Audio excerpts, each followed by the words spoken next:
We got the doosan in the shop. Tony and Alex are over there working on a piece of garbage Mazda Speed 3. I would recommend never purchasing one if you want something that's reliable and that's going to continue to run. But that's just my personal opinion. So last year I hit this pipe with a stump. As you can see, I bent the tab here. This is my problem. It looks like the gasket is completely shot. So ordered up from Doosan. Got not only a new pipe, but inside of there, if I can get it, comes with a new little O-ring. So hopefully that is all that I need. I'm going to try and straighten this out. This was my cooler to catch all the hydraulic fluid, and as you can see, it's kind of everywhere. It leaked a little bit, but we're gonna get this back installed, get everything tightened up, and like I said, straighten that out. Hopefully that'll fix all my issues and I won't have hydraulic fluid pouring all over when I'm working with this thing.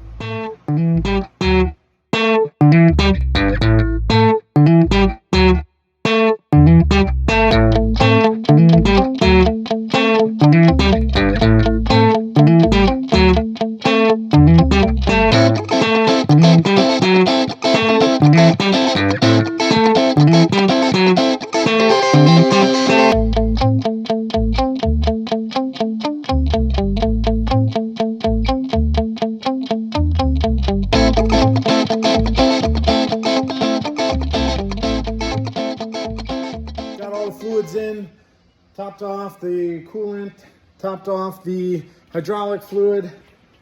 This is all installed. I got some fancy new paint, gave her a little touch up on there, and now we're gonna get this out of here. Alex and Tony were working on that stupid Mazda. Again, I suggest never buying one, but we found a broken wire on, was that the knock sensor? Or the crank? Ooh, crank position sensor. That harness had a big old nasty spot in it, and now it's fixed and it's gonna get out of the shop along with the mini excavator, and we're gonna bring in more junk and work on that. So now we gotta clean this thing up. All right guys, so everything's all back together, and just doing some final tests, making sure nothing is leaking. You see this is just water because it's rainy and crappy out. But again, that touch-up paint is kind of on point, pretty good. Everything seems to be tight there, and I'm just going to kind of go through some operations of this thing just to make sure that it's not leaking and crazy. So stay tuned for a second. And if I can get my phone to balance. There we go. I'll be right back.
All right, so everything seems to be functioning properly, at least for my tiny little tests. No leaks still.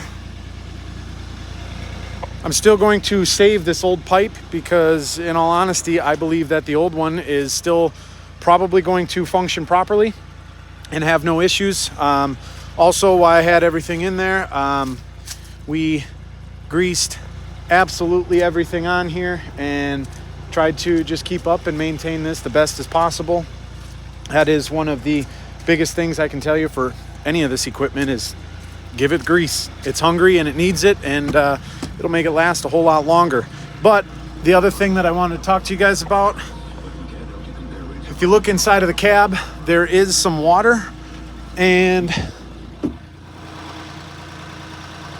it looks like it's coming from inside of there. So I'm going to be taking this thing kind of apart and seeing if I can find why it's coming in.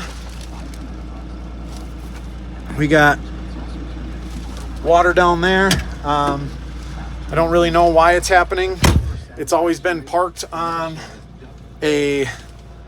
basically a decline, so it's always tipped forward. Well, because I had it on level ground right now, it seems like it's leaking a little. So I'm going to see if I can find anything out about that. Otherwise, I'm gonna keep using this thing, and we'll show you more videos later.